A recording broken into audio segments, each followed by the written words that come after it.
Are you looking to grow your professional network within an engineering organization and don't really know where to start?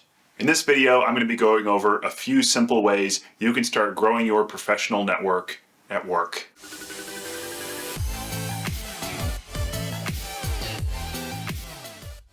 When I first started working in my engineering organization, I didn't know anyone. The only people I knew were the recruiter and the couple managers that hired me. If I was to start again, I would handle things much differently. Ironically, the best way for you to start growing your professional network is to really try to cultivate relationships with all the people that you deal with on a day-to-day basis that you expect you'll need to deal with again. The biggest things you need to do to grow a really strong professional network is to not burn bridges. There's rarely a time when I've found burning any sort of bridge to be productive. And I've seen it really blow up in people's faces before.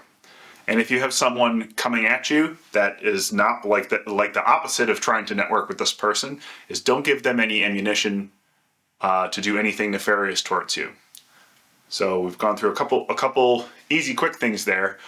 And the third thing I'd probably bring up is looking outside of work. So when there's opportunities outside of work to meet people at social things, social mixers, or any sort of event like that, where you can interact with people in a larger sense than you normally would during your day-to-day activities. Now, the organization that I currently work at has thousands of people. So this is something where I never would interact with the majority of these people in my day-to-day. But I've had some very impactful relationships coming out of meeting people that I normally wouldn't encounter in my, if I stayed right in my lane at work. But these people have been able to really help me and find mentors and advocates over the years, where if I had been like, I don't want to deal with this, then I would have been exactly where I was at that point. So that's another thing. Don't stray away from that stuff. I know it can seem like really like, oh, why do I care? Why do I want to do this? I already spend so much time with these people. And yes, I can understand where you're coming from with that.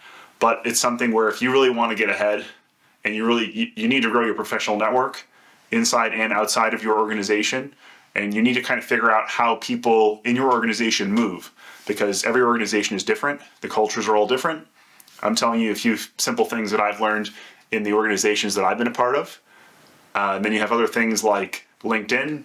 That seems to be the biggest one still for real professional networking, which can be very helpful if you're looking to transition jobs or to find find people you've worked with over the years if you want to try to rekindle relationships.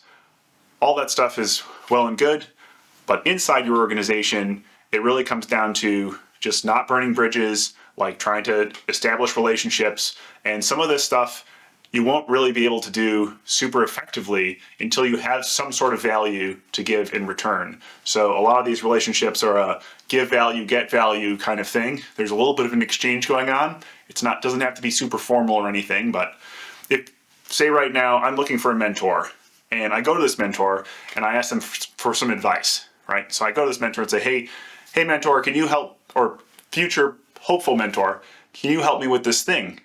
And what's not going to happen is if they tell me something to do and then I don't do that thing, and I go back to them and say, hey, no, I didn't do that thing you told me to, but yeah, like what should I do now? And then it's like, okay, that's never going to work.